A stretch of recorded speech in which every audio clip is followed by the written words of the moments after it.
Injustice often travels in silence, cloaked in routine and wrapped in politeness. At Atlanta's Hartsfield-Jackson Airport, that silence cracked when an elderly black veteran's first-class seat was quietly taken by a white passenger, and his protest politely dismissed. To most, it looked like a harmless mix-up, but for Walter Hawkins, it was a familiar pattern and a calculated move.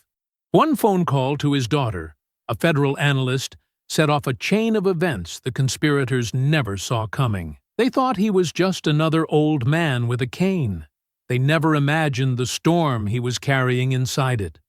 Before we go any further, comment where in the world you are watching from and make sure to subscribe, because tomorrow's story is one you don't want to miss. Walter "Hawk" Hawkins stood before his bedroom mirror, adjusting the crisp collar of his dress shirt with practiced precision. His weathered hands moved with deliberate care, smoothing out invisible wrinkles from his navy blue suit jacket.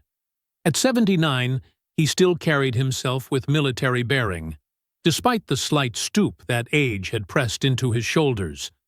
The pre-dawn darkness pressed against his bedroom windows. On his bed lay an open briefcase, meticulously packed with documents, each folder aligned with perfect corners. Beside it rested his prized possession, a polished wooden cane with brass fittings, its surface worn smooth from years of use. His flip phone buzzed on the dresser. Hawk glanced at the caller ID and let out a measured breath. "Monica." "Dad." His daughter's voice carried that familiar mix of concern and frustration. "You don't have to do this, not like this. I can arrange secure transport." "Through your contacts?" Hawk interrupted, his voice gentle but firm. "Drawing attention is exactly what they're expecting. Commercial flight, first class, nothing unusual. Just another old man visiting the capital." "An old man carrying enough evidence to bring down half the Pentagon's brass," Monica shot back. "They'll be watching the airports." Hawk picked up his cane, feeling its reassuring weight. Inside its hollow core, encrypted data waited like a coiled snake, proof of a massacre in Panama, of orders that should never have been given, of bodies that should never have been buried in unmarked graves. Let them watch. They've been watching us for centuries. "Dad, your mother would have understood," Hawk said softly, knowing the words would sting.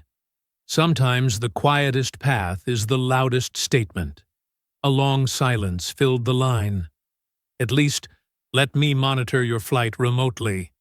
I can track any unusual." "You do what you need to do," Hawk conceded, knowing his daughter would anyway. "But I'm taking this flight." After ending the call, Hawk methodically checked his travel documents. His first-class ticket to D.C. boarding pass, for seat 2B, military ID that had opened doors for white men, but had often failed to shield him from random searches. He tucked them into his breast pocket, patting it once. The drive to Hartsfield-Jackson was uneventful in the early morning hours. Hawk paid the parking fee, declined assistance with his bag, and made his way through the terminal with measured steps. His cane tapped a steady rhythm on the polished floor, each click a heartbeat of purpose. The security checkpoint loomed ahead, a maze of barriers and scanning equipment. Hawk noticed it immediately, the subtle shift in the TSA agent's posture as he approached, the way their eyes lingered a beat too long, the slight tightening of their expressions. "Sir, please step this way," a young agent called out, gesturing to a separate line even as white passengers continued flowing through the main queue. "Random security check." Hawk's jaw tightened, but his voice remained level. "Of course. Random." He stepped where directed, watching as an elderly white couple was waved through without a second glance. "Arms out, sir," another agent instructed, running a wand over Hawk's suit. The device beeped near his hip. "What's in your pocket?" "Loose change," Hawk replied, already reaching for it. The coins clinked as he deposited them in the plastic bin. The first agent picked up Hawk's cane, turning it over in his hands. "This seems unusually heavy, sir. Modified in any way?" "It's a medical device," Hawk stated firmly, "and a reminder of service to this country." That cane flew over Hanoi. The agent's young face showed no recognition of the reference. "We'll need to examine it more closely. Please wait here."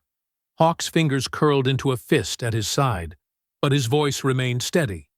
"That cane is necessary for my mobility, and was cleared by the VA. You'll find their documentation in my briefcase." A supervisor approached, drawn by the developing situation. More travelers were backing up in line now, some filming with their phones. Hawk could feel the weight of their stares, hear the murmured comments. "Is there a problem here?" the supervisor asked, eyes darting between Hawk and her staff. "No problem," Hawk replied, meeting her gaze. "Just another random check.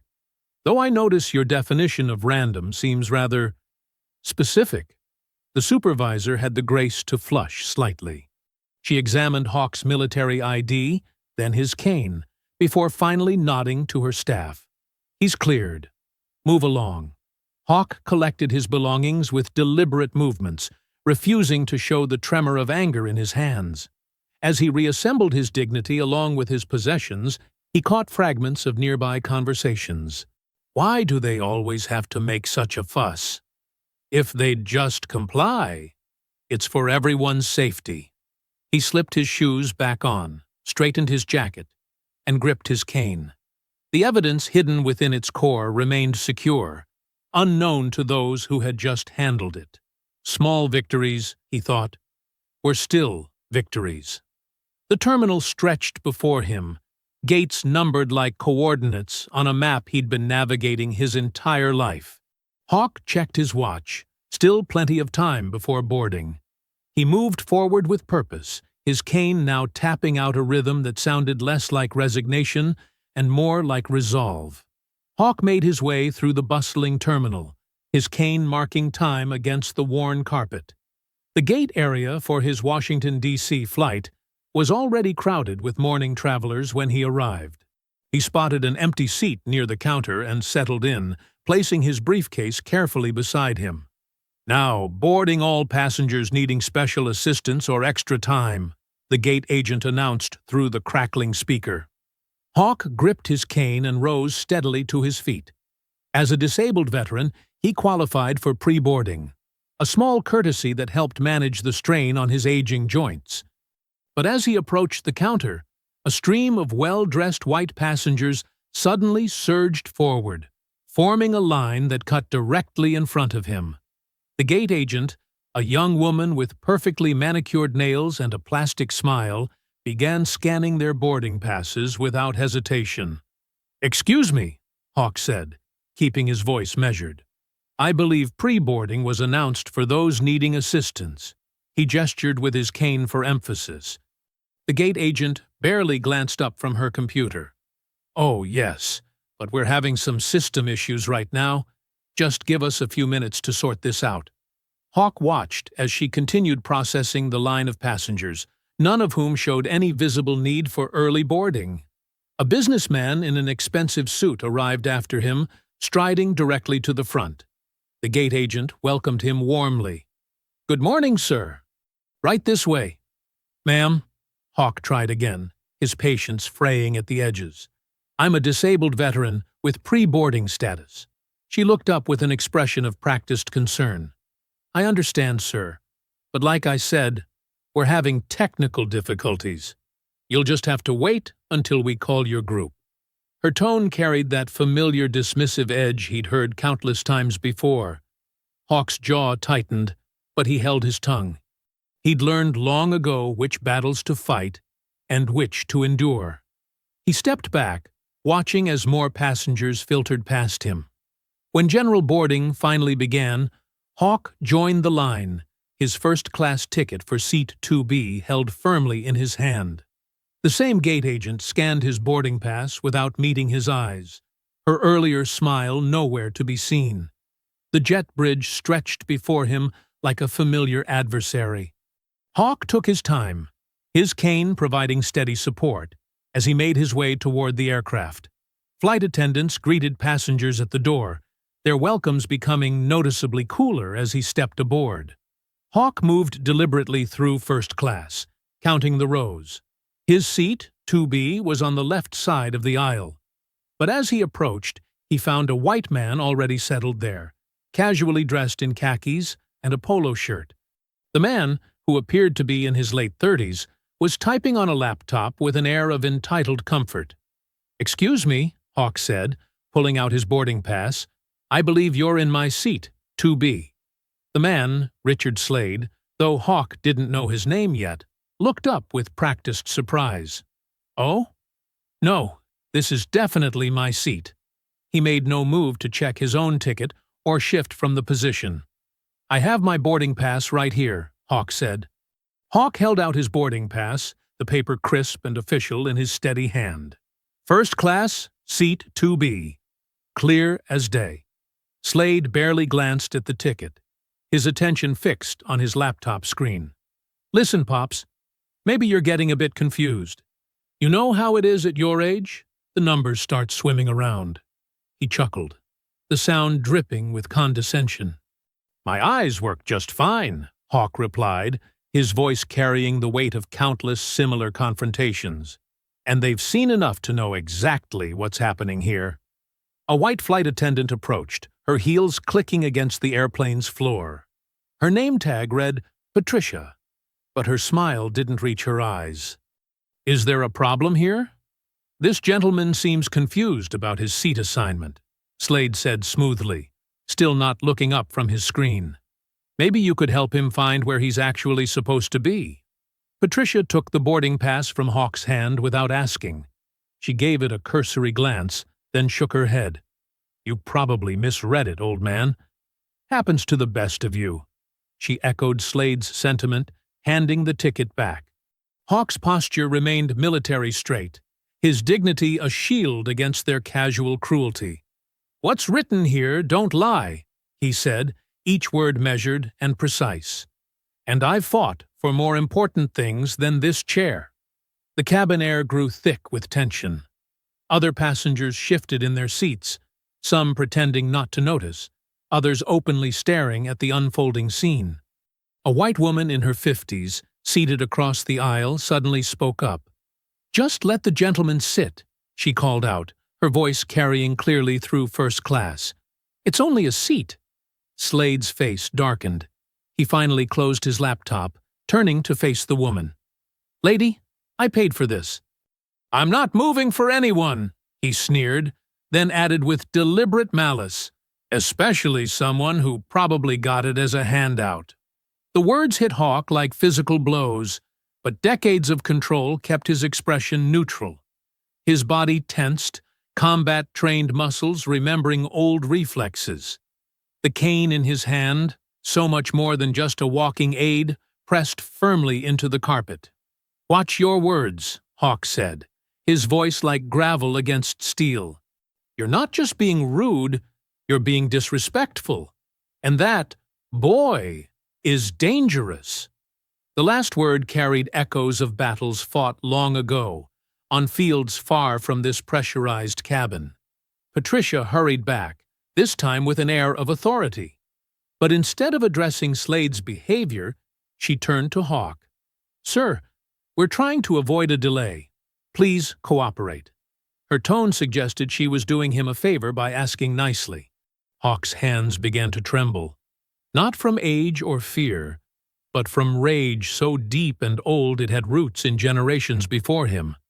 He gripped his cane tighter, feeling the weight of its hidden contents, of all it represented.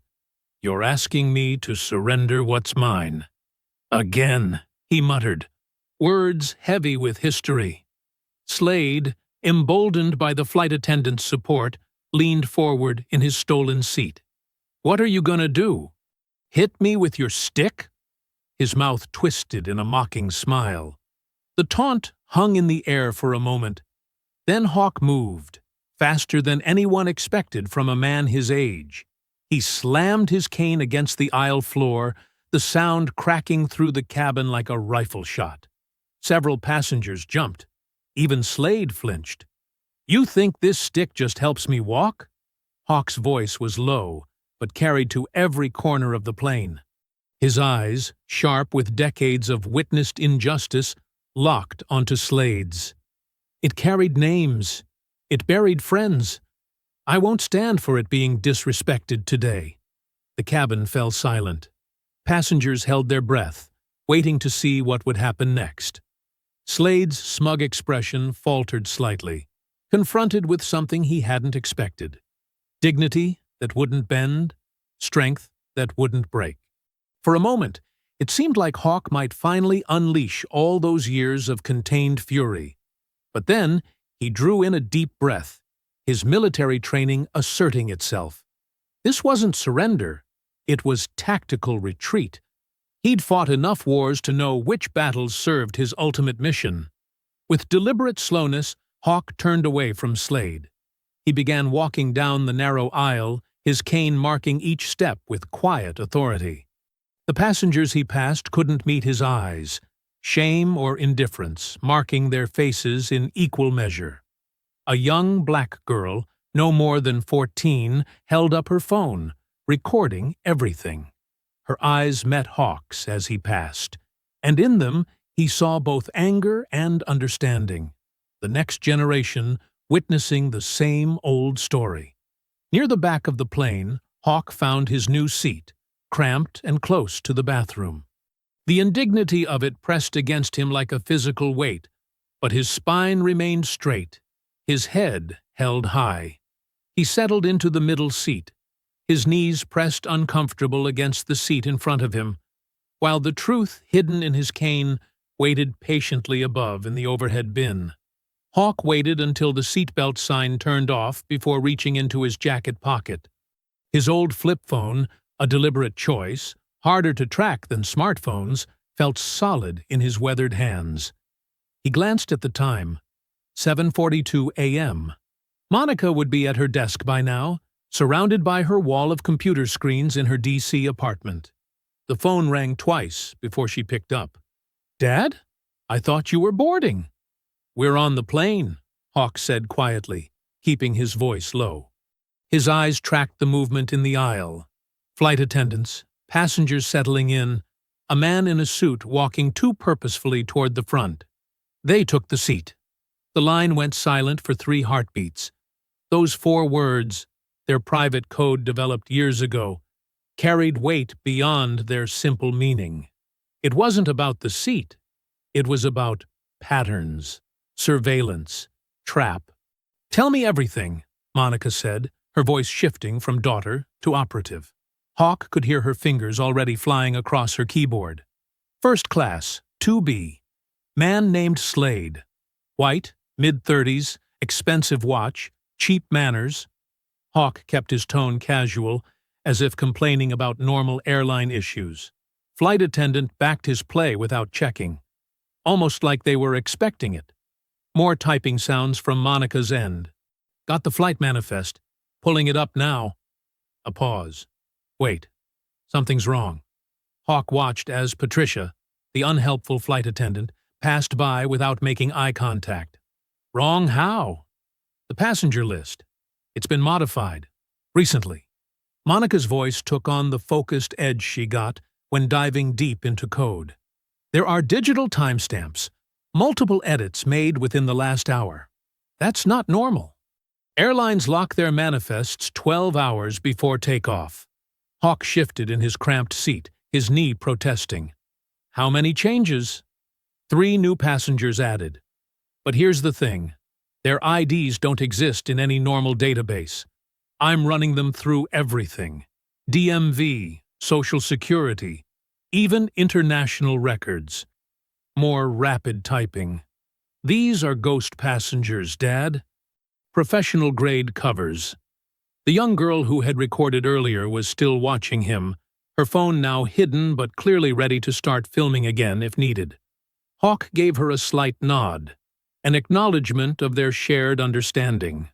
"Location of these ghosts?" he asked, keeping his voice steady. 2 are scattered through first class. The third, Monica trailed off. Hawk could picture her leaning closer to her screens, that familiar crease forming between her eyebrows. The third is listed as Federal Air Marshal. Name's Peter Keene. Hawk's hand tightened on his cane. You know that name? No, but his credentials are wrong. I'm accessing the TSA registry now. Had to bounce through 3 proxy servers to get in. Monica's typing grew more intense. Dad, his Marshal ID number doesn't match their system. It's formatted correctly, but it's not real. Whoever he is, he's not TSA. A flight attendant, not Patricia, but a younger black woman with kind eyes, paused near Hawk's row. Can I get you anything to drink, sir? Water, please, Hawk said, then returned to his call once she moved on. How deep does this go? Deep enough that someone's actively monitoring the manifest. I can see their digital fingerprints all over it. Military-grade encryption, Dad. The kind they used in Panama, Hawk finished. The memory of that night, the jungle heat, the screams, the orders that no one was supposed to question, pressed against his mind. Exactly. More typing, then a sharp intake of breath. Oh, God. Dad, these aren't random agents. The technical signatures match a private security firm. The same one that cleaned up after Panama, Hawk said, his voice barely a whisper now. The same ones who made our witnesses disappear. The plane had finished boarding. Through the small window, Hawk could see ground crew disconnecting fuel lines. Soon they'd be in the air, trapped in a metal tube with at least 3 trained operatives. Dad, listen to me. Monica's voice carried the same intensity it had that night 15 years ago, when she'd first learned what really happened to her mother. Don't trust anyone on that plane. These people, they're not there to arrest you. They're there to make sure you never reach D.C. Hawk watched as the kind-eyed flight attendant returned with his water. She placed it carefully on his tray table, then slipped him an extra package of peanuts with a sympathetic smile.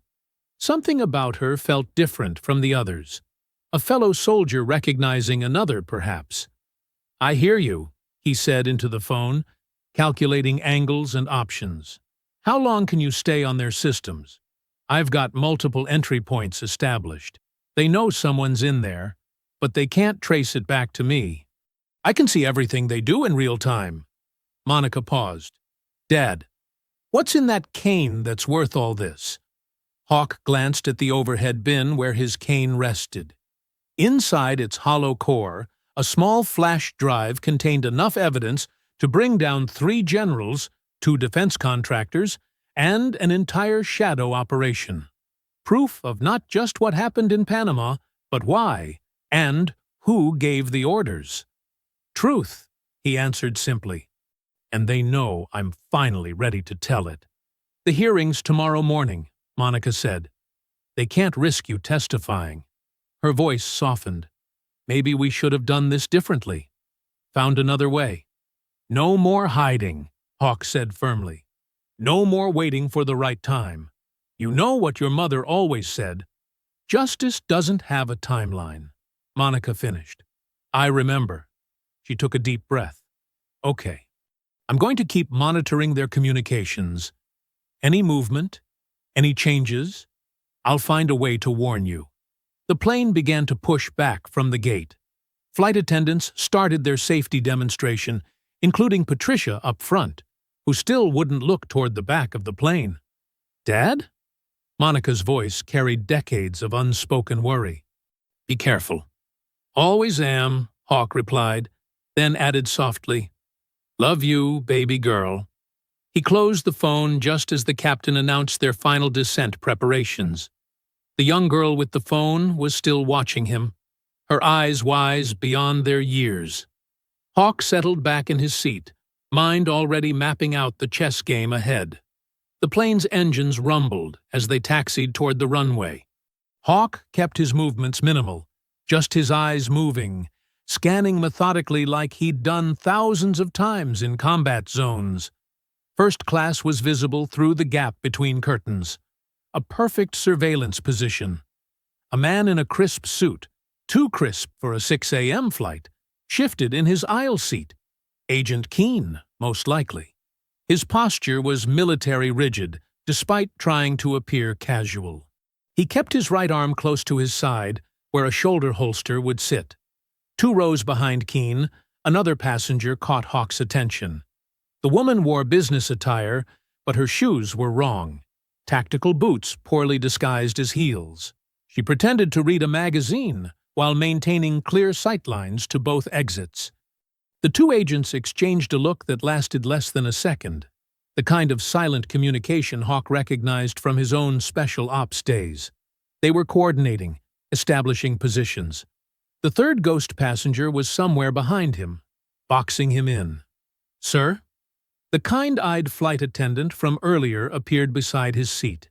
Her name tag read Emma Brooks. "I noticed you didn't get any coffee earlier. Would you like some now?" Hawk studied her face. There was something in her stance, the way she planted her feet slightly apart, ready for movement. Her hands were positioned just so, like someone used to keeping them free for quick action. He took a chance. "Rather have some of that army coffee. Strong enough to float a horseshoe." Emma's eyes widened slightly. It was an old military phrase, one that hadn't been common since Vietnam. Her response was automatic. "Better than marine coffee, thick enough to use as axle grease." The counterphrase was perfect. Hawk felt his shoulders relax a fraction. Here was someone who understood the language of service, of duty. Someone who might recognize the larger game being played. "You served?" he asked quietly, though he already knew the answer. 68W. "Combat medic," Emma replied, adjusting her serving cart to block the aisle view from first class. 3 tours in Afghanistan. You? Special Forces. Panama, among others. Hawk kept his voice low. Some operations that officially never happened. Emma nodded, her professional smile never wavering, though her eyes grew sharp. "I noticed the cane. Seems like it's seen as much action as you have." "More than some would like," Hawk said meaningfully. He glanced toward first class. "They took my seat. Put me back here for a reason." Emma's movements remained smooth and casual as she prepared his coffee, but her attention was fully focused.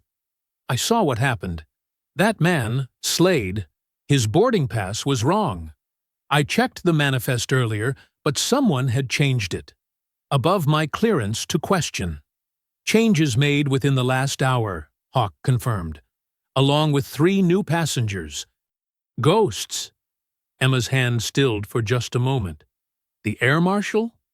I've never seen one board so late, or move like that. Not a real marshal. None of them are what they claim." Hawk accepted the coffee she offered, using the movement to scan the cabin again.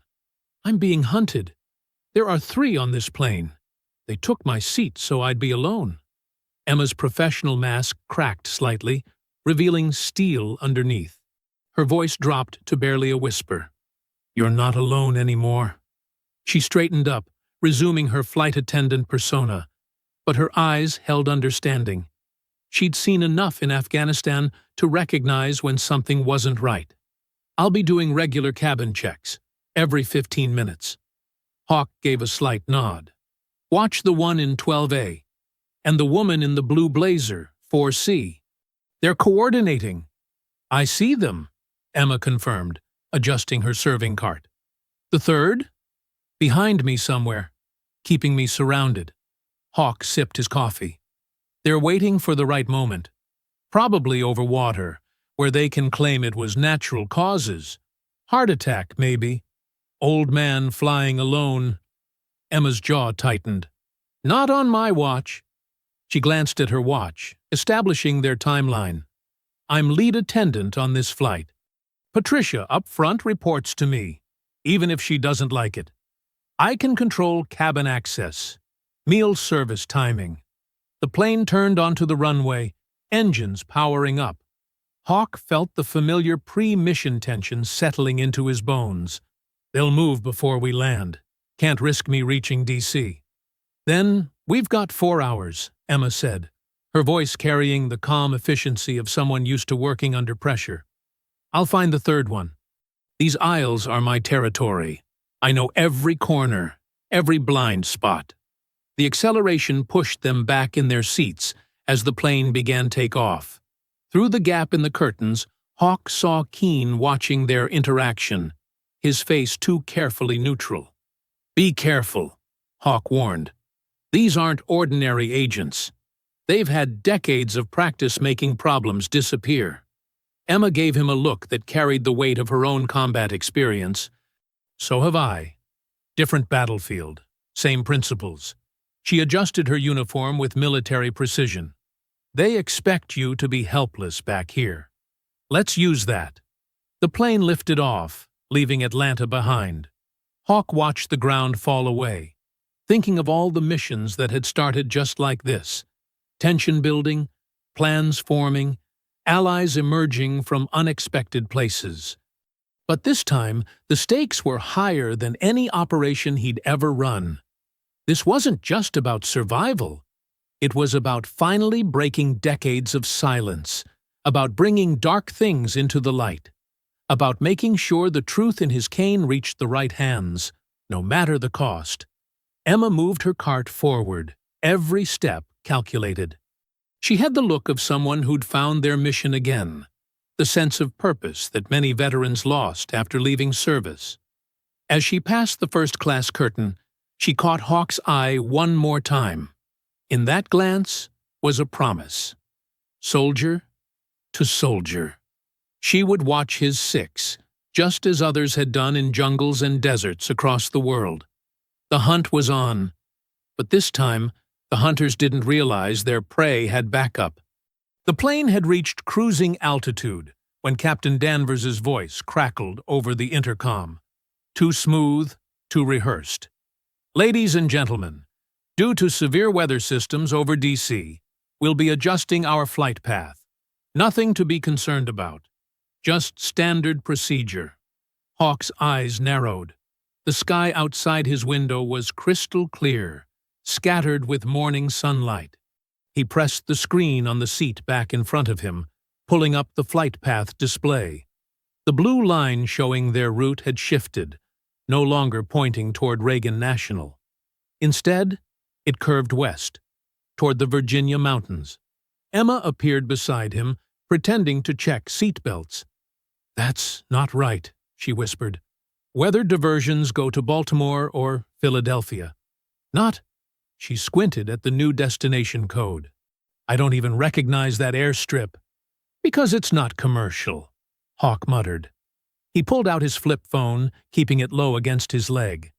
His arthritic fingers moved slowly over the keypad, typing a coded message to Monica. The response came quickly.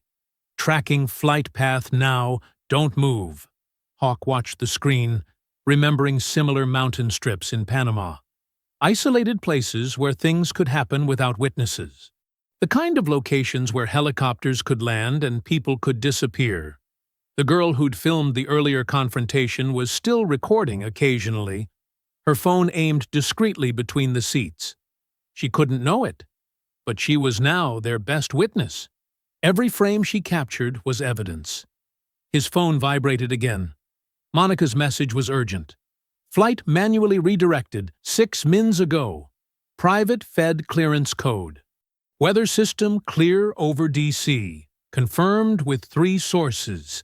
Downloading girl's live stream now." Hawk's jaw tightened. The captain was in on it.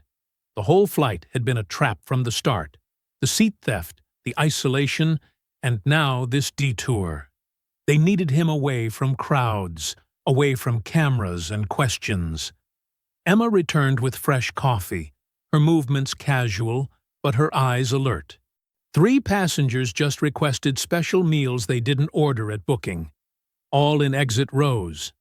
She adjusted her collar, a gesture Hawk recognized as military sign language. Positions changed, threats moving. The cabin lights dimmed slightly as they passed through a cloud bank. In the temporary shadows, Hawk saw Keen rise from his seat, straightening his jacket. The agent moved toward the lavatory near first class, passing close to Slade's seat. Their words carried just enough for Hawk's trained ears to catch. Keen's voice was cold, professional. "Once he collapses, we'll call it a stroke. No questions." Slade's response was quieter, almost nervous. "Make it clean. My father wants no connections." Hawk's hand tightened around his cane, feeling the weight of the evidence inside. The same kind of men who'd ordered massacres in Panama were now trying to bury the truth again. Same playbook, different decade. The young girl with the phone was still recording, her camera now capturing Keen's return to his seat. She couldn't know she was documenting a murder plot in progress, but every second of footage was another thread they couldn't easily erase. Emma passed by again, this time with a trash bag. 2 more hours to their destination, she whispered. They've requested early meal service. Probably want witnesses focused on their trays. Hawk nodded imperceptibly. He'd seen this choreography before. The careful timing, the creation of distractions, the way they'd make it all look natural. His death would be just another statistic. Elderly black man dies on flight. Nothing to see here. His phone buzzed one last time. Monica had attached a video clip, the girl's live stream from earlier, already spreading across social media. The comments were flooding in, people asking questions about the stolen seat, about the way he'd been treated. They'd wanted him invisible, but their own actions had made him visible. Every person who shared that video was now a potential witness. Every comment was a thread they couldn't easily cut. Through the gap between seats, Hawk could see Slade shifting uncomfortably, checking his phone. The businessman's facade was cracking. He hadn't planned on an audience. He'd expected a simple cleanup job, not a viral moment. The captain's voice came over the intercom again, announcing meal service would begin early, due to the route change. The timing was too perfect, too coordinated. They were starting their endgame. Hawk felt the familiar combat clarity settling in, the way time seemed to slow down before an operation. His fingers traced the carved grooves in his cane, each one representing a fallen brother who'd trusted him to tell their story. He wouldn't let them down. Not here. Not today. Emma moved through the cabin with practiced efficiency, but her movements created a pattern, always keeping herself between Hawk and at least one of the agents. She was building a defensive perimeter in plain sight, using drink carts and passenger needs as cover. The girl with the phone had switched to sending texts, her fingers flying across the screen. More witnesses, more eyes. The very technology they'd planned to use against him, the edited manifests, the cleared flight paths, was now being turned back on them. Keen and Slade exchanged another look as the meal carts started rolling out. They thought they had time, thought they had control. They didn't realize that while they'd been watching Hawk, others had been watching them. Hawk's cane rested against his leg, ready. Inside it, encrypted files waited like a time bomb, evidence that would expose decades of covered-up crimes. All he had to do was survive long enough to deliver it. The plane banked slightly, following its new course toward the Virginia mountains. Somewhere below, empty roads wound through forests, perfect places for accidents, for disappearances. But first, they had to get him off this plane. And Hawk had no intention of making that easy. The beverage cart rattled as Emma pushed it down the narrow aisle, her practiced smile masking the tension in her shoulders. She'd positioned it perfectly, a rolling barrier between Hawk and the watchful eyes of Agent Keen. "Coffee, sir?" she asked loudly, deliberately spilling a few drops on the fold-down tray of a passenger seated next to Hawk. "Oh, I'm so sorry. Let me get that cleaned up right away." The commotion drew attention as she fussed with napkins and apologies. In the controlled chaos, Hawk's weathered hands moved with deliberate precision across his cane. His fingers found the worn grooves near the bottom, marks that looked like age and use to untrained eyes, but were actually carefully disguised release points. The cabin lights had been dimmed for the early dinner service, creating shadows that worked in their favor. Most passengers had their reading lights focused on their meals or entertainment screens, creating pools of isolated light that left the spaces between seats in comfortable darkness. Hawk's arthritic fingers moved slowly but surely, working the concealed mechanism. Emma kept up her performance, asking nearby passengers about meal preferences and drink orders, her body angled to block any direct line of sight to the veteran. "Would anyone like more ice?" she called out, the ice cubes clinking loudly in her pitcher. The sound covered the faint click as the bottom section of Hawk's cane finally loosened. A baby started crying 3 rows ahead, pulling more attention forward. Hawk used the moment to slide the metal cap free, revealing a hollow space within the cane's shaft. Nestled inside was a sleek digital drive, barely larger than his thumb, wrapped in protective fabric that had dampened any rattling. "Sir, would you like cream with that coffee?" Emma's voice carried just enough to mask the sound of Hawk retrieving the drive. Her eyes darted to the front of the cabin where Slade was watching a movie, headphones firmly in place. The drive felt warm in Hawk's palm, heavy with the weight of truth rather than mass. He slipped it into his jacket pocket as Emma cleaned up the last of the spilled coffee, her movements creating a natural screen between him and the aisle. "Thank you, young lady," Hawk said clearly, playing his part. "You've been most helpful." The next hour passed with agonizing slowness. The cabin settled into that peculiar twilight state of long flights, a liminal space where time seemed to stretch and blur. Perfect cover for what needed to be done.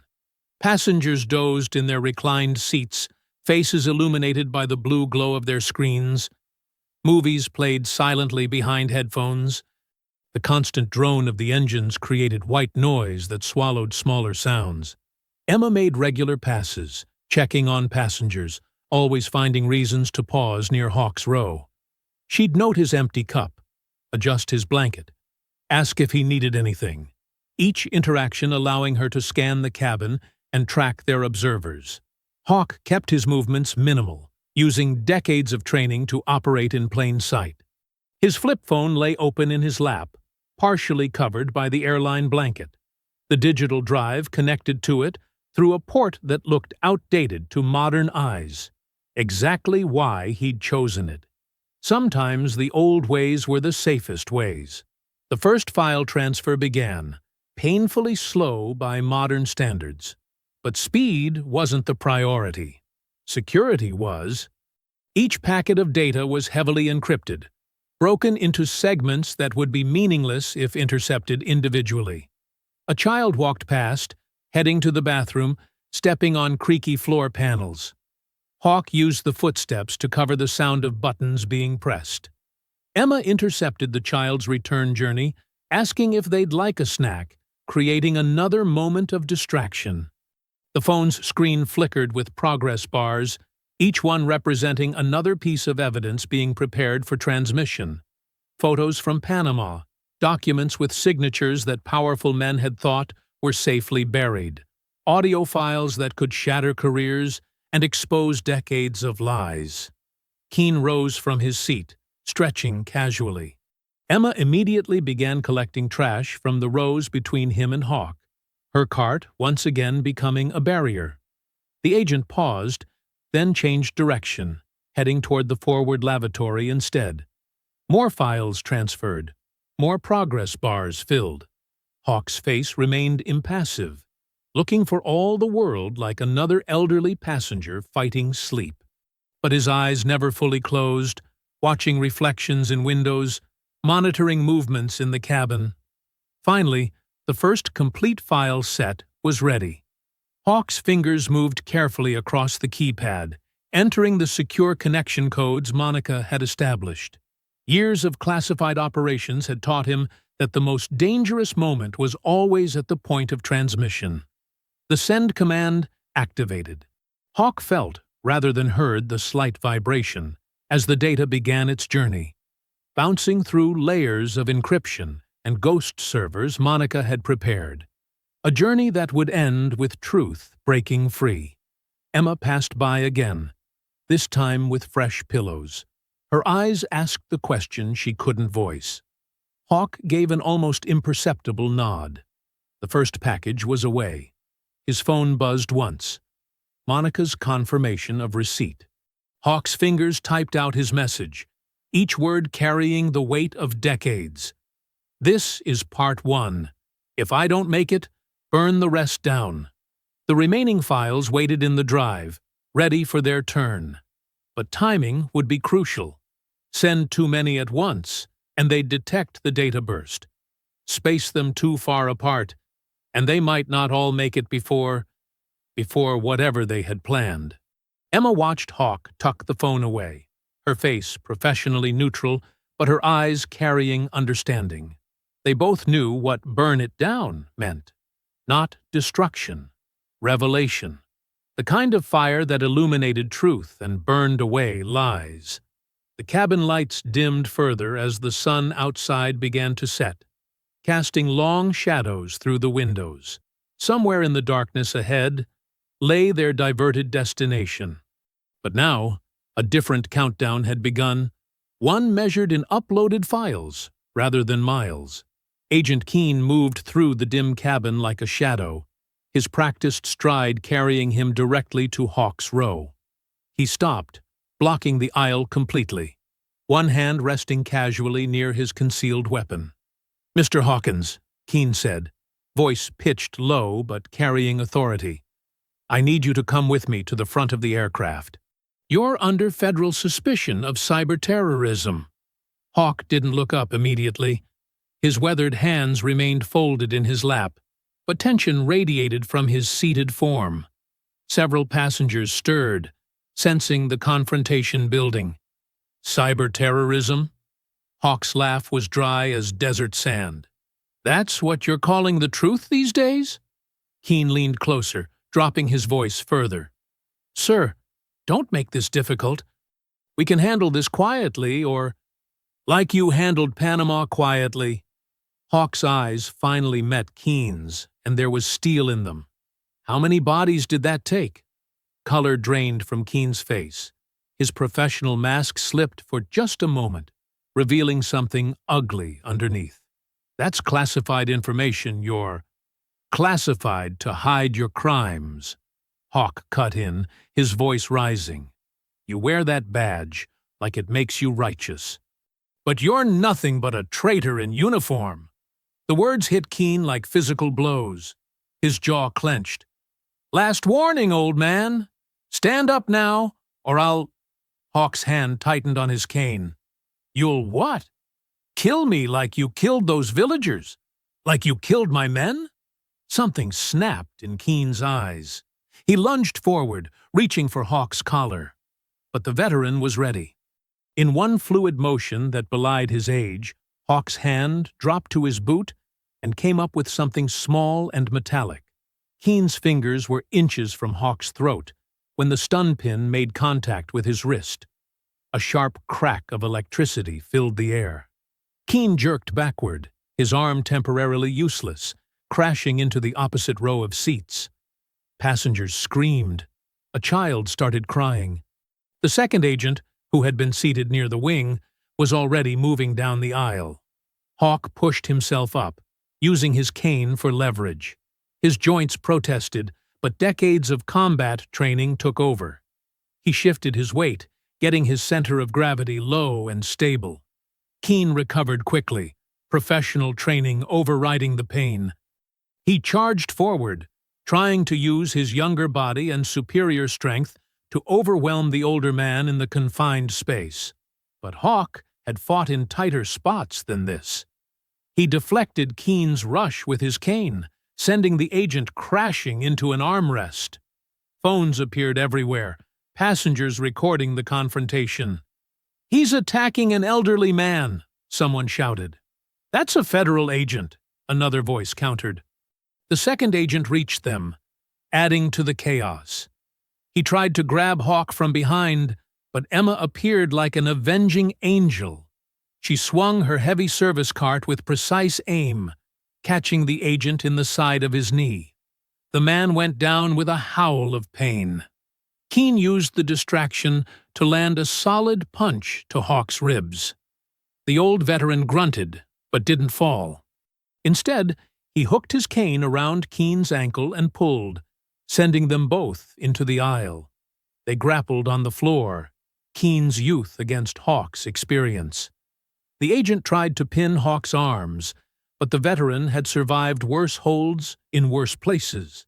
He twisted, using pressure points that hadn't changed since his combat days. "Stay down," Keene growled through clenched teeth.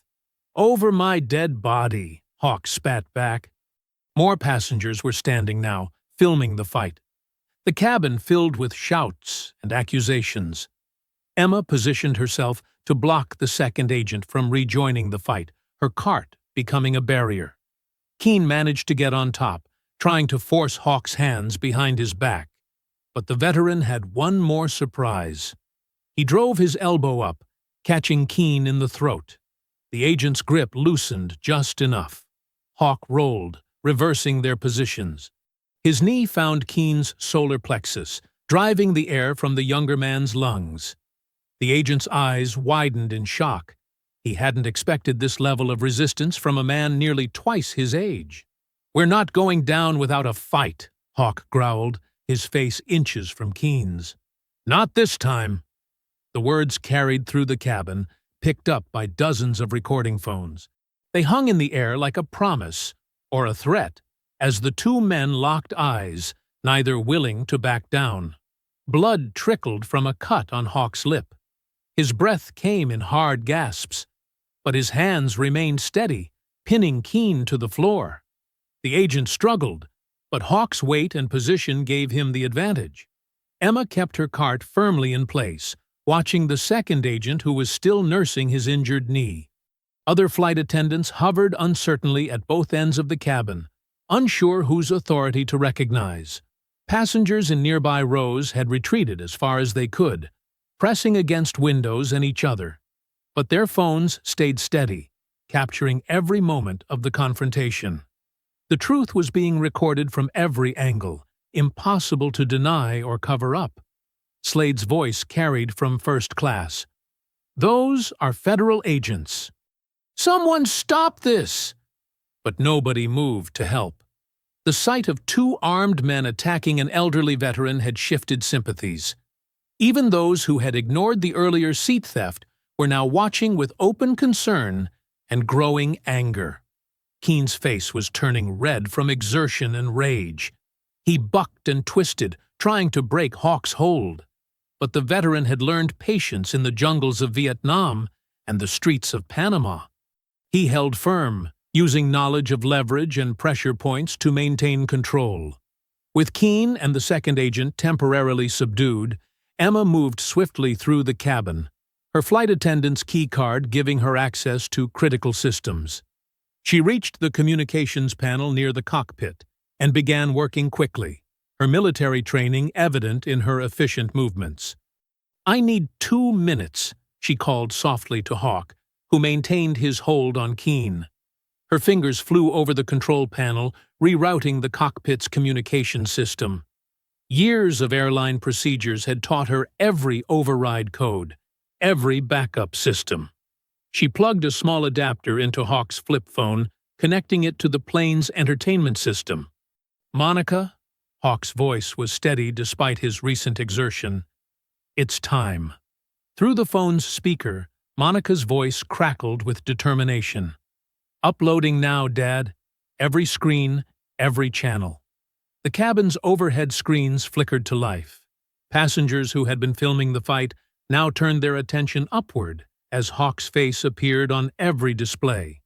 But this was a different Hawk, younger by perhaps a decade, sitting in what looked like a home office, his military decorations visible on the wall behind him. "My name is Walter Hawkins," the recorded voice began, strong and clear. "I served in Special Forces for 30 years. What I'm about to share has been buried by 3 administrations." Keene renewed his struggles, but Hawk's grip remained firm. "You can't stop this anymore," he told the agent quietly. The video continued, showing military documents, satellite images, and photographs. Hawk's voice narrated each piece of evidence with precise detail. December 18, 1989, Panama City outskirts. Operation Just Cause. What you're looking at isn't just collateral damage. It's systematic elimination of civilian witnesses. Gasps filled the cabin as graphic images appeared. Bodies in mass graves, villages reduced to ash. Documents showed signatures, orders, dates, all pointing to deliberate targeting of civilian populations. These weren't mistakes, Video Hawk continued. These were orders. Orders that came from men who still hold power today. A passenger near the front vomited into a bag. Others couldn't look away from the screens, their faces a mixture of horror and disbelief. Emma stood guard by the communication panel, her own face grim with recognition. She'd seen similar atrocities in her own service time. The testimony moved forward in time. Iraq, 2003. The pattern repeated. Different desert, same lies. More documents appeared, showing falsified reports, doctored casualty numbers, evidence of systematic cover-ups. They're watching this live at the Pentagon. Monica's voice came through Hawk's phone. "I've broken through their firewalls. They can't shut it down." Slade's voice carried from first class, tight with panic. "This is classified information. Everyone watching this is complicit in—" "Enough!" Multiple passengers shouted him down. The video showed more recent footage, military contractors gunning down unarmed civilians, with dates and locations carefully documented. Hawk's voice provided context for each incident, naming the officers who gave the orders and those who covered them up. "I carried these secrets for decades," Video Hawk said. "Watched good men die to keep them buried. But truth doesn't die. It waits." A young mother in the middle rows was crying openly now. "Those were children," she whispered, clutching her own child closer. "All feeds are live," Monica reported. CNN, Fox, MSNBC, they're all picking it up. Social media is exploding. "Dad, you did it. They can't bury this anymore." The plane's intercom crackled. "This is your captain. We've been ordered to make an immediate landing at Andrews Air Force Base. All passengers, please remain seated and—" The captain's voice cut off as Slade burst from first class, a compact pistol gripped in his shaking hand. His face was contorted with rage and fear. "Turn it off!" he screamed, waving the weapon wildly. "Turn it all off now!" Passengers screamed and ducked behind seats. Emma positioned herself between Slade and the communication panel, her body tense but ready. Hawk maintained his hold on Keene, but turned his head to face Slade. "Your father's name is in these files, isn't it?" Hawk's voice carried clearly despite the chaos. "That's why you're really here. Not just to stop me, but to protect his legacy." Slade's hand trembled violently. "You don't understand what you're doing. These secrets protect people." "They protect criminals," Hawk countered. "Men who ordered deaths from comfortable offices. Men who got rich while good soldiers died keeping their secrets." The video continued playing overhead, relentless in its revelation of decades of covered-up atrocities. Every passenger's phone was out now, recording Slade's breakdown, streaming it alongside Hawk's testimony. "Monica," Hawk spoke into his phone, never taking his eyes off Slade's weapon. "How many are watching?" "Millions, Dad. It's trending globally." The Pentagon's internal communications are in chaos. They're scrambling response teams, but it's too late. Everyone's seeing everything. Slade's gun swung between targets. Emma, Hawk, the overhead screens, his composure cracking with each passing second. The weapon shook so badly now he could barely aim. "My father was a hero," he shouted, but his voice broke on the last word. "Your father was a murderer," Hawk replied calmly. "Just like the men he served." just like the men he protected. And now, everyone knows. The plane began its descent toward Andrews, but the damage was done. Decades of carefully hidden crimes were playing on every screen, being shared across every platform. The truth had broken free, and no amount of government damage control could contain it now. Slade's finger tightened on the trigger, his face a mask of desperate fury.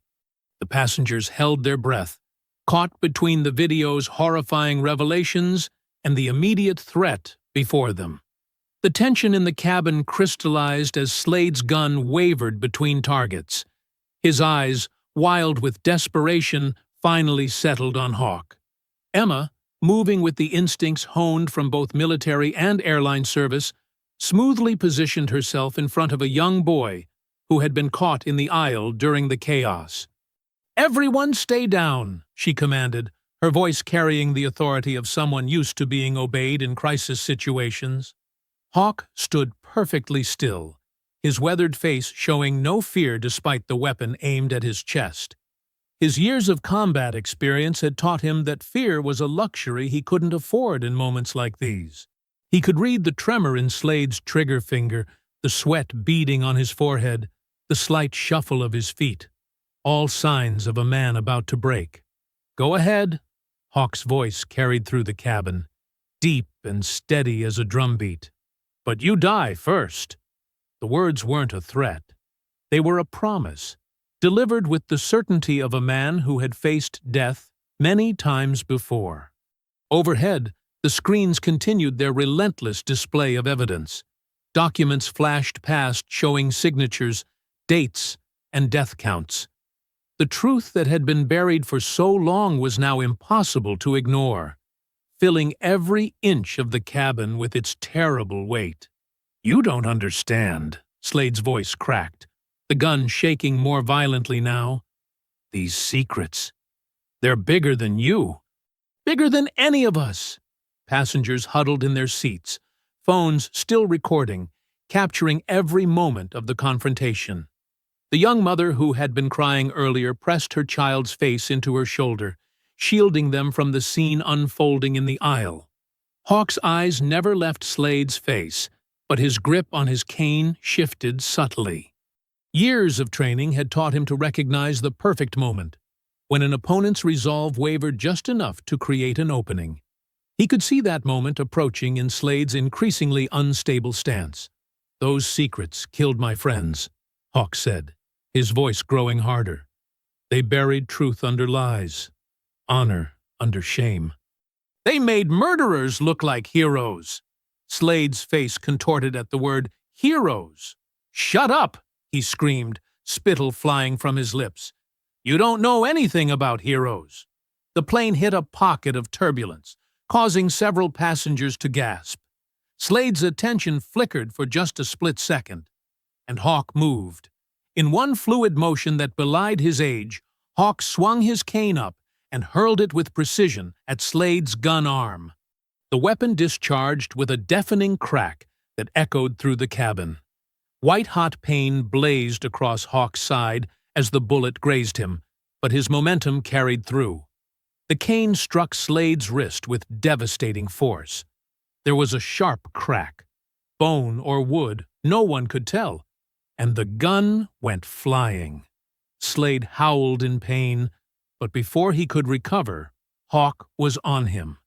They crashed to the floor together, Hawk's decades of combat experience compensating for his age. His hands found Slade's throat, pinning him down with a strength born of righteous fury. Blood seeped from Hawk's wound, but he didn't seem to notice. "Who sent you?"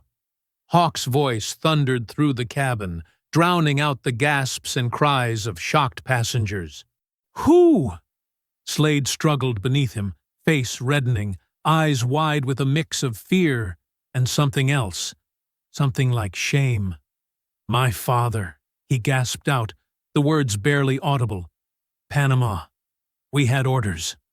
The words hit Hawk like physical blows. His grip loosened slightly as recognition dawned in his eyes. Through the phone still connected to the plane's systems, Monica's voice came soft, and horrified. "Oh my God! It's his son!" Emma moved quickly to secure the dropped weapon, keeping her eyes on both men. The young boy she had protected peeked out from behind her, watching the scene with wide, uncomprehending eyes. Blood continued to seep through Hawk's shirt, where the bullet had grazed him, creating a dark stain that spread slowly across his side. The pain was there, but distant, overwhelmed by the roaring in his ears as pieces of a decades-old puzzle suddenly clicked into place. "Colonel Slade," Hawk said, his voice hollow with recognition. "December 18th, 1989. He gave the order to burn the village, to silence the witnesses." Slade had stopped struggling, his body going limp beneath Hawk's grip. Tears leaked from the corners of his eyes. "He said it was necessary," he whispered. "Said it was for the greater good." The overhead screens still played their damning evidence, now showing footage of that very village, before and after. The destruction was total, methodical, deliberate. Not a single survivor left to tell the tale. Through the phone, Monica's typing could be heard, fast and furious. "Dad, I'm finding more. Colonel Slade's signature is on dozens of similar orders. Not just Panama, Colombia, Iraq, Afghanistan." The plane continued its descent toward Andrews, the cabin filled with a terrible silence, broken only by the continuing testimony on the screens and Slade's ragged breathing. Hawk's blood dripped slowly onto Slade's expensive shirt, creating a dark constellation of spots. Emma moved closer, first aid kit in hand. "Sir, you're bleeding. Let me help." But Hawk remained focused on Slade, his face a mask of contained fury and old pain. "Your father killed my men," he said, each word precise and heavy. "Good men, honorable men.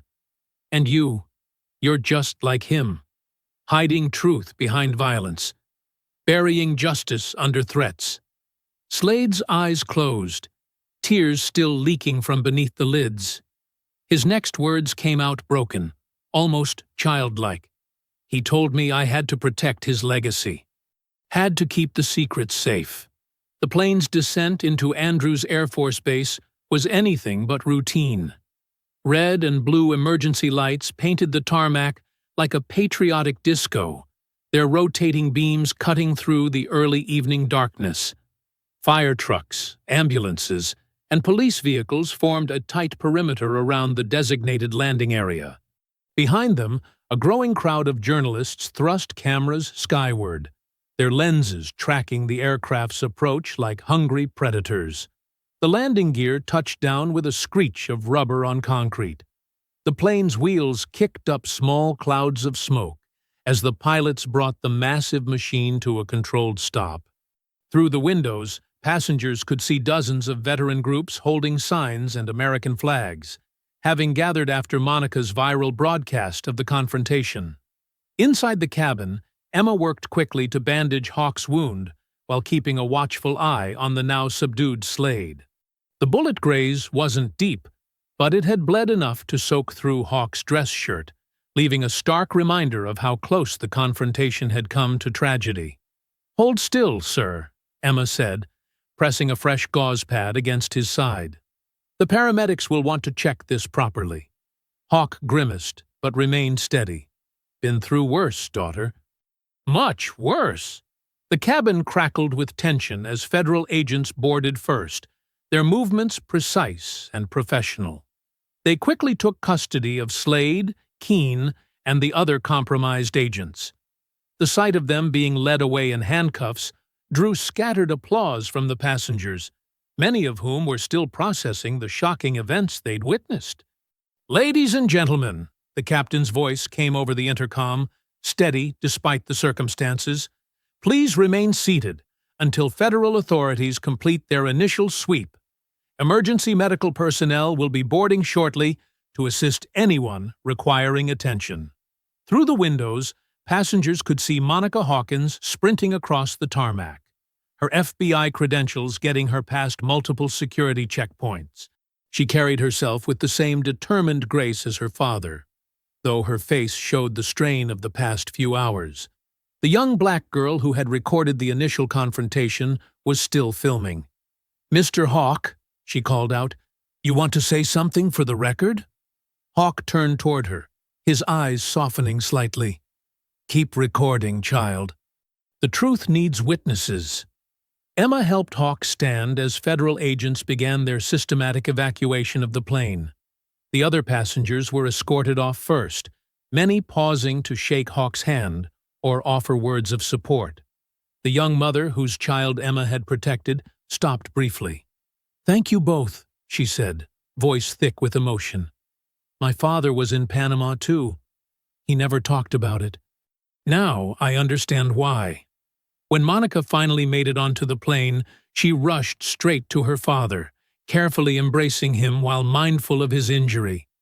"Dad," she whispered, her usual technical confidence cracking slightly. "I thought I was going to lose you." "Not today," Hawk replied, his large hand patting her back. "Not while there's still truth to tell." Emma gathered Hawk's belongings, his blood-stained cane, his briefcase, and the encrypted drive that had started it all. Together, she and Monica supported Hawk as they made their way toward the exit. His steps were slower now, the adrenaline wearing off, but his back remained straight, his head high. At the plane's door, they paused. The scene below was overwhelming. Hundreds of phones and cameras pointed their way, veterans standing at attention, reporters shouting questions. The setting sun cast long shadows across the tarmac, creating a dramatic backdrop for what was about to become a historic moment. "You ready for this?" Monica asked, squeezing her father's arm. Hawk took a deep breath, wincing slightly at the pain in his side. "Been ready for 30 years. They descended the stairs slowly, Emma and Monica matching Hawk's measured pace. Each step seemed to carry the weight of decades of silence, of buried truths finally rising to the surface. The cameras clicked and whirred, capturing every moment of their descent. Veterans in the crowd began saluting, a gesture of respect that spread through their ranks like a wave. Some wore Panama campaign ribbons, others held signs reading, "Justice for our brothers" and "No more cover-ups." As they reached the bottom of the stairs, reporters surged forward, held back only by a line of airport security. Their questions overlapped in a cacophony of demands. "Mr. Hawkins, what evidence was on the drive? Sir, can you confirm the involvement of Colonel Slade? What happened on that flight? Why come forward now?" Hawk paused, leaning more heavily on Emma and Monica. His wound throbbed, his body ached, but his voice, when it came, carried across the tarmac with unmistakable authority. The crowd fell silent, sensing the weight of the moment. "They tried to bury me," he said, each word clear and deliberate. "But I brought the shovel." The simple statement hit like a thunderclap. Cameras flashed in a strobe-like frenzy, capturing the image of the wounded warrior standing tall between the two women who had helped him survive. Emma, in her flight attendant uniform, Monica with her FBI badge glinting in the evening light. The veterans in the crowd began chanting Hawk's name, their voices rising in a powerful chorus that echoed across the tarmac. Some were crying, others stood at rigid attention, all understood the significance of what they were witnessing. Emergency medical personnel finally broke through the crowd with a wheelchair, but Hawk waved them off. "I'll walk," he insisted. "They need to see me walk." Monica and Emma exchanged glances over his head, recognizing the importance of this moment. This wasn't just about one man's vindication. It was about every soldier who had ever been silenced, every truth that had ever been buried, every injustice that had gone unchallenged. They moved forward slowly through the parting crowd, Hawk's blood-stained shirt and bandaged side visible to all, a testament to the price of truth, the cost of justice. But his head remained high, his gaze steady, carrying himself with the dignity that no amount of oppression had ever managed to strip away.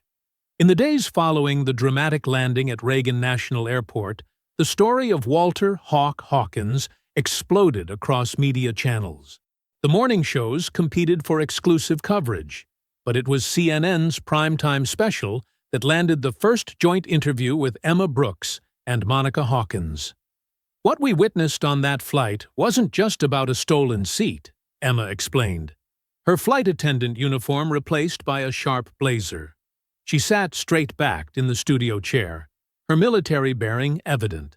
It was about decades of systematic erasure coming to a head. Monica nodded, her cybersecurity expertise lending weight to her words. The airline's manifest was altered using military-grade encryption. This wasn't just discrimination. It was a coordinated attempt to isolate and eliminate a witness to war crimes. The host leaned forward. And Richard Slade?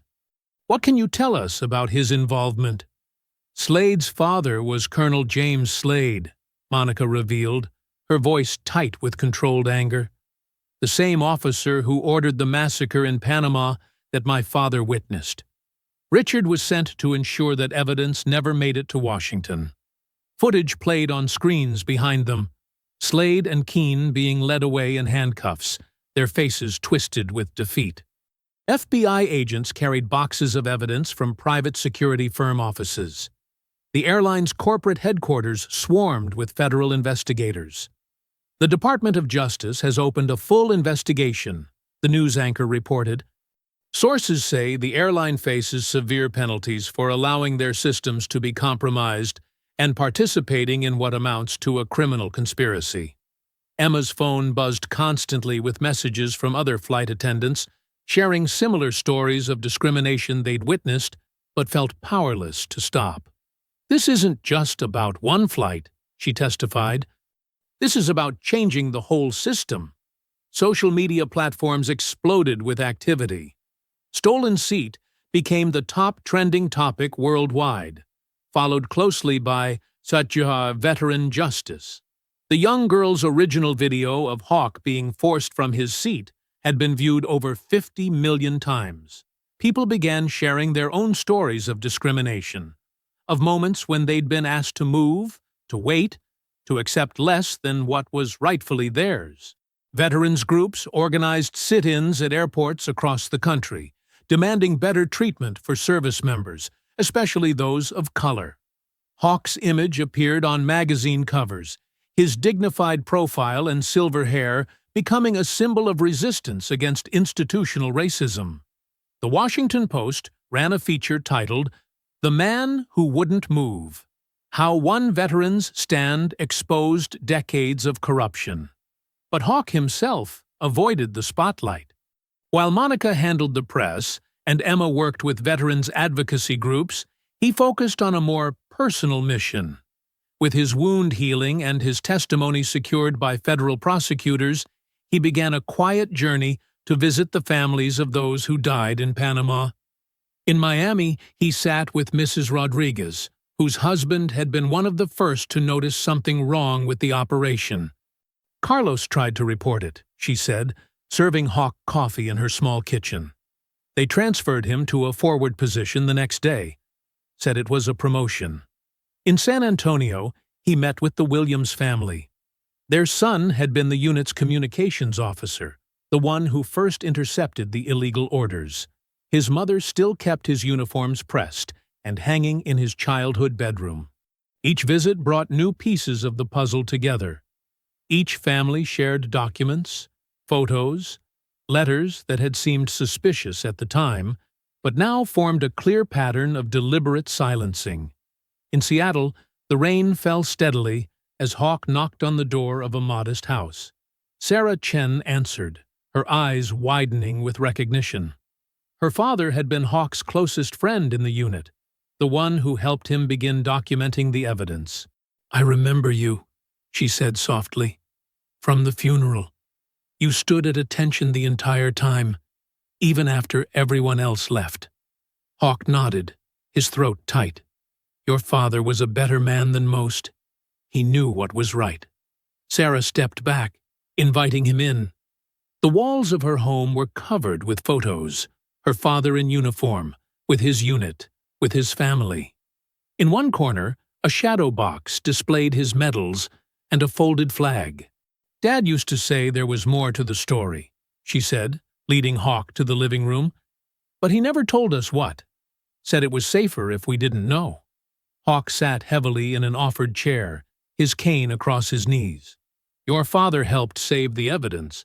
Without him, none of this would have come out." Sarah studied him for a long moment, seeing the weight he carried, understanding finally why her father had trusted this man so completely. Without a word, she stepped forward and wrapped her arms around his shoulders. Hawk stiffened for a moment, then slowly relaxed into the embrace. No words were spoken. None were needed. In that silent hug was 30 years of guilt, of grief, of justice, too long delayed but finally arriving. Through the window, the Seattle rain continued to fall, washing the world clean.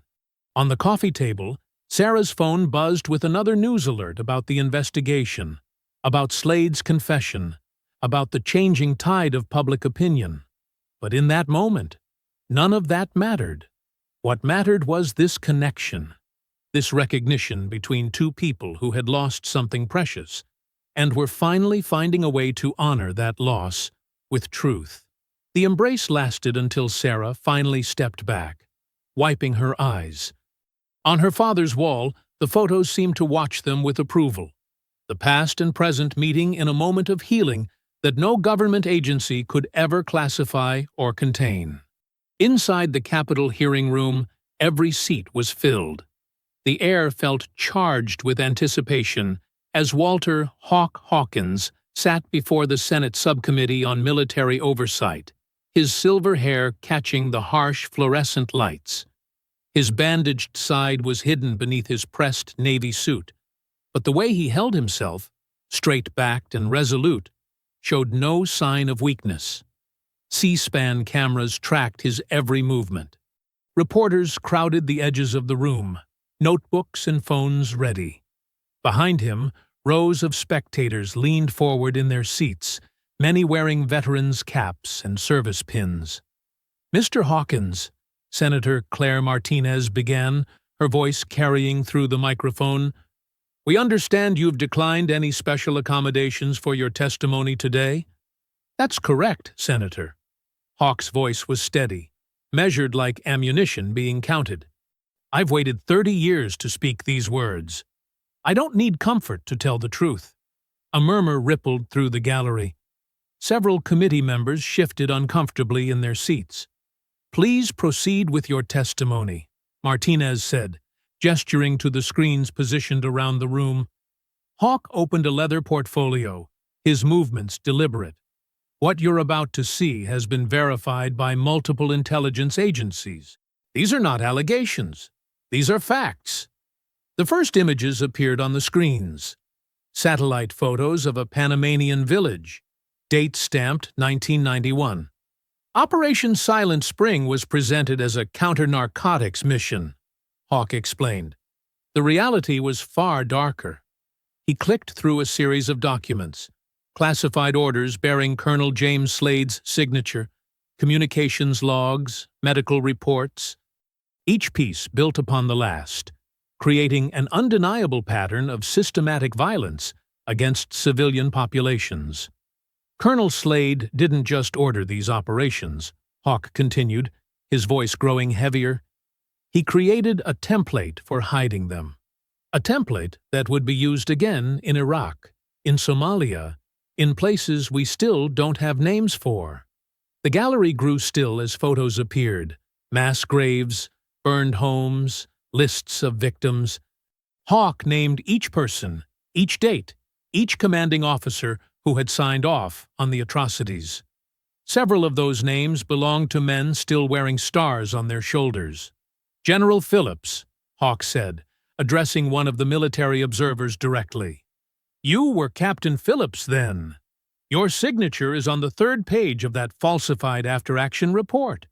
Would you like to explain why?" Phillips's face went pale. He started to stand, but his lawyer grabbed his arm. Hawk continued methodically through the evidence, his testimony like a surgeon's knife, precise, unflinching, cutting straight to the bone of truth. When he reached the encrypted files Monica had recovered from Colonel Slade's personal archives, several committee members visibly recoiled. "These are the original orders," Hawk explained, complete with marginalia showing exactly how the cover-up was constructed. Note the language used to justify targeting specific communities. Note the methods suggested for containing potential witnesses. Then came the footage from the flight. The screens filled with Agent Keen's face, captured by multiple phone cameras as he confronted Hawk in the airplane aisle. "Just take the water," Keen's voice rang out. "One sip, and it looks like natural causes. Clean. Easy. Like Panama." The room erupted in gasps. Hawk let the footage play, showing Keen's full confession, his admission of the plan to eliminate a problematic witness before landing. "Agent Keen and his accomplice are currently in military custody," Hawk stated, along with Richard Slade, who was carrying out his father's final order: silence anyone who knew the truth, by any means necessary. More evidence followed. Monica's technical analysis of the altered flight manifests, Emma's testimony about the coordinated attempt to isolate Hawk, documentation proving the airline's systems had been compromised by military intelligence. "This wasn't just about one flight," Hawk said, his voice growing stronger. "This wasn't just about one seat. This was about 30 years of systematic erasure, of veterans being silenced, of truth being buried under layers of classification and convenience." He looked up at the committee, his eyes hard as granite. "You want to know why I kept this evidence in my cane? Because they taught us in the service. Keep your weapon close. And the truth? That's the deadliest weapon of all." The silence in the room was absolute. Senators who had started the hearing looking bored or skeptical now sat rigid in their chairs, faces ashen. The evidence was irrefutable, the implications staggering. Then, from the back of the room came a sound, the scrape of a chair, footsteps. A black veteran in his 70s, wearing a Vietnam service cap, rose slowly to his feet. His arm moved in a crisp salute, held steady despite his age. Like a wave, others began to stand. First the veterans: Korea, Vietnam, Desert Storm, Iraq, Afghanistan. Then civilians, activists, family members of the fallen. The applause started softly, then built to a thunderous roar. At the committee table, Senator Martinez wiped tears from her eyes. "We let this happen," she whispered into her microphone, the words carrying through the speakers. "All these years, we let this happen." Hawk lowered his head, his shoulders relaxing slightly for the first time since he'd entered the room. The truth he'd carried for so long, the weight that had bent but never broken him, was finally set free. In a secure conference room deep within the Capitol building, Hawk sat between Monica and Emma, his cane propped against the polished mahogany table. 3 flat-screen TVs mounted on the wall played different news channels, their closed captions scrolling in sync with the urgent voices of reporters. "Breaking news from Washington," a CNN anchor announced, her expression grave. In a stunning development following veteran Walter Hawkins' congressional testimony, federal authorities have formally charged Agent Peter Keen and Operative James Martinez with multiple felonies, including attempted murder and conspiracy. The screen split to show Keen being led into a federal courthouse, his wrists and ankles shackled. His face, once coldly confident, now looked hollow and aged. "Both suspects are being held without bail," the reporter continued. "Sources say the evidence against them is, quote, overwhelming and irrefutable." Monica reached over and squeezed her father's hand. Hawk's fingers were warm and steady against hers, showing none of the tremors that had plagued him during the years of carrying this burden alone. "Look at this," Emma said, pointing to MSNBC's coverage. The headline banner read, "Panama Massacre: Decades of Deception Exposed." The footage showed General Phillips being escorted from his home by FBI agents, his military decorations conspicuously absent from his civilian clothes. His wife stood in the doorway, crying into her hands as cameras flashed. Four-star general among 12 senior military officials indicted, the reporter explained. Sources say more arrests are expected as investigators dig deeper into the evidence contained in Hawkins's encrypted files. Hawk watched the screens with an expression that mixed vindication with old pain. "Those men gave the orders," he said quietly. "But they never had to see the bodies. Never had to write the letters home." The Fox News coverage shifted to Richard Slade's sentencing hearing. The businessman's son stood before the judge, his designer suit replaced by prison orange. In exchange for his cooperation with federal prosecutors, the reporter stated, Richard Slade received a 15-year sentence.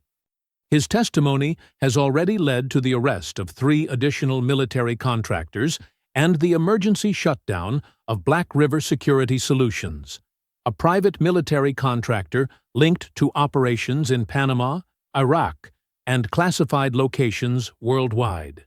Emma shook her head. 15 years seems light. "He gave them what they needed," Monica replied, her fingers flying across her laptop keyboard as she tracked the online reaction. "The evidence he turned over about his father's network, it's bringing down the whole system." The screens showed protesters gathering outside the Pentagon, many carrying signs with Hawk's photo and slogans like "Justice for our veterans" and "No more silence." Veterans in uniform stood shoulder to shoulder with activists, their diverse faces united in purpose. Congress is fast-tracking the Veterans Justice Reform Act, a political analyst explained. The bill would create new protections for service members who report misconduct, establish an independent oversight committee, and provide resources for veterans facing institutional discrimination. "They're calling it the Hawkins Act," Emma noted, smiling at the older man. "You're going to be in history books." Hawk's expression remained stoic. "History books didn't help those boys in Panama. Didn't help their families. This isn't about my name." On screen, the Secretary of Defense announced his resignation, citing failures of leadership in allowing the cover-up to persist. The Joint Chiefs of Staff issued a formal apology to the families of soldiers lost in unauthorized operations. Monica's laptop pinged with new alerts. "Social media is exploding," she reported. "The hashtags are trending worldwide. People are sharing their own stories of military injustice. It's like a dam breaking." The news showed crowds gathering at the Vietnam Veterans Memorial, laying flowers and American flags. A group of elderly veterans in wheelchairs held up a banner reading, "Thank you, Hawk." "Your testimony views just passed 10 million, Emma said, checking her phone. "The airline's stock is tanking. They've fired the entire board of directors and announced a complete policy overhaul." Hawk watched as more footage played. Agent Keene's lawyer reading a statement admitting to decades of systematic suppression of whistleblowers. Richard Slade detailing the network of private contractors used to silence dissent. General Phillips breaking down on the stand as he described his role in the cover-up. "Look at them now," Hawk murmured. "All that power, all that arrogance, turns to dust when the truth hits daylight." The screens showed the Panama village where it had all started. Local residents were being interviewed, finally free to tell their stories. An elderly woman held up a faded photo of her son, missing since 1991. "The State Department has announced a formal investigation," the reporter said. "Representatives will travel to Panama next week to begin the process of identifying victims and providing long-delayed compensation to their families." Monica's fingers paused over her keyboard. She looked at the screens, then at her father's face. seeing both the weight of what he'd carried and the strength that had never wavered. She closed her laptop with a decisive click. The sound seemed to mark the end of something, not just the news cycle, but decades of silence and shadow. "It's done," she said simply. Hawk nodded once, his movement steady and calm. His voice, when it came, held neither triumph nor bitterness. Just the quiet certainty of a man who had finally completed his mission. Took him long enough. 2 weeks after the hearings, Hawk stood in the same Atlanta airport, his new titanium cane gleaming under the fluorescent lights. The morning crowd parted around him differently now, not with the dismissive shuffle of before, but with quiet recognition and respect. He wore his dress blues today, medals catching the light. Not for show, but because Monica had insisted. "Let them see you, Dad. All of you."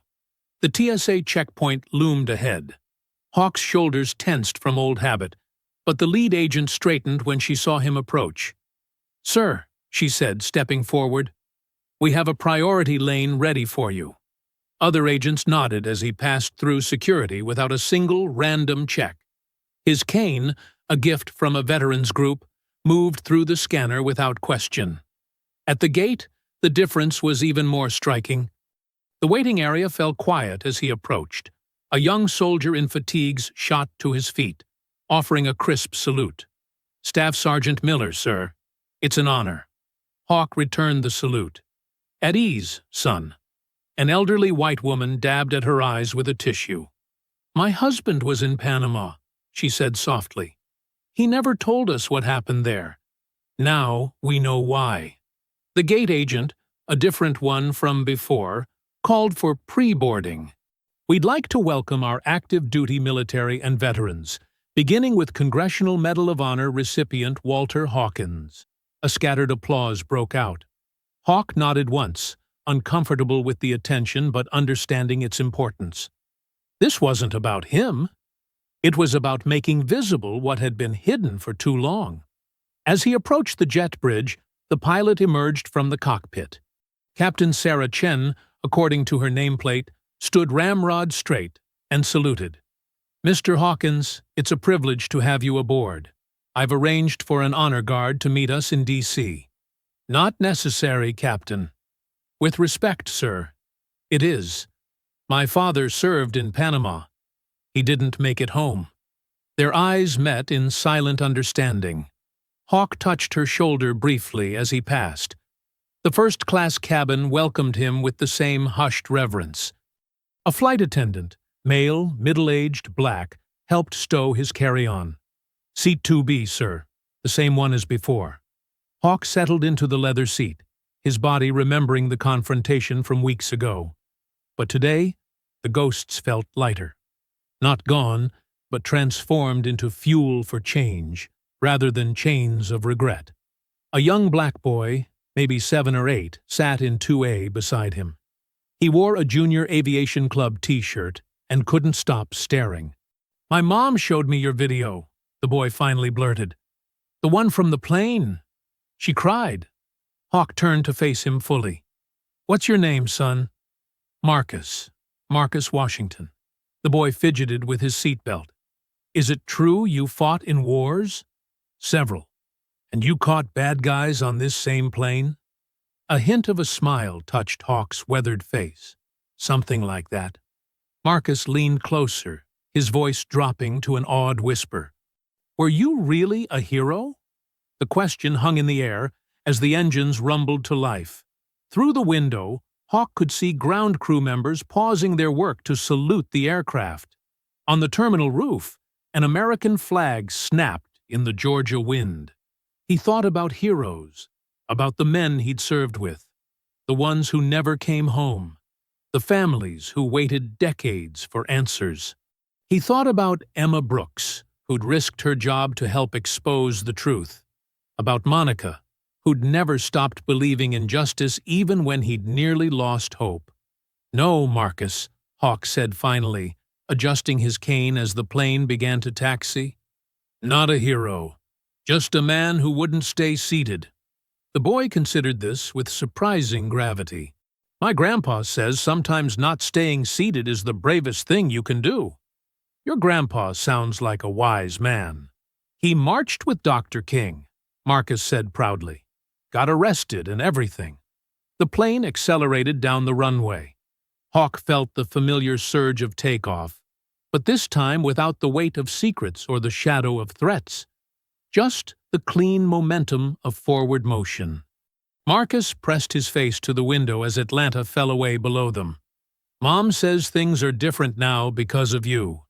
That people have to listen when we tell the truth. They always had to listen, Hawk replied.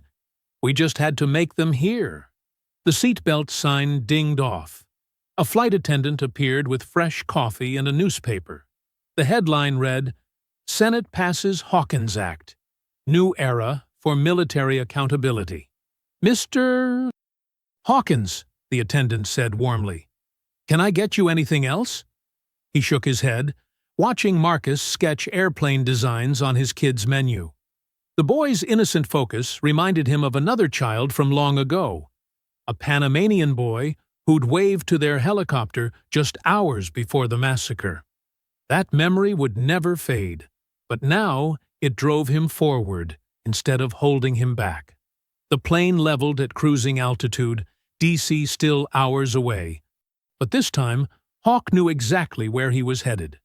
Not just to another hearing or ceremony, but toward something larger. A future where truth didn't have to fight so hard to be heard. Marcus looked up from his drawing. When I grow up, I want to be brave like you.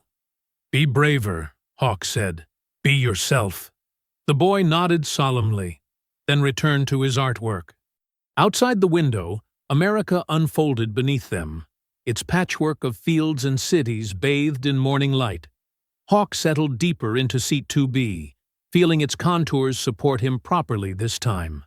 The seat he'd earned, the seat he'd fought for, the seat that now carried him forward into clearer skies. I hope you enjoyed that story. Please share it with your friends, and subscribe so that you do not miss out on the next one. In the meantime, I have handpicked 2 stories for you that I think you will enjoy. Have a great day.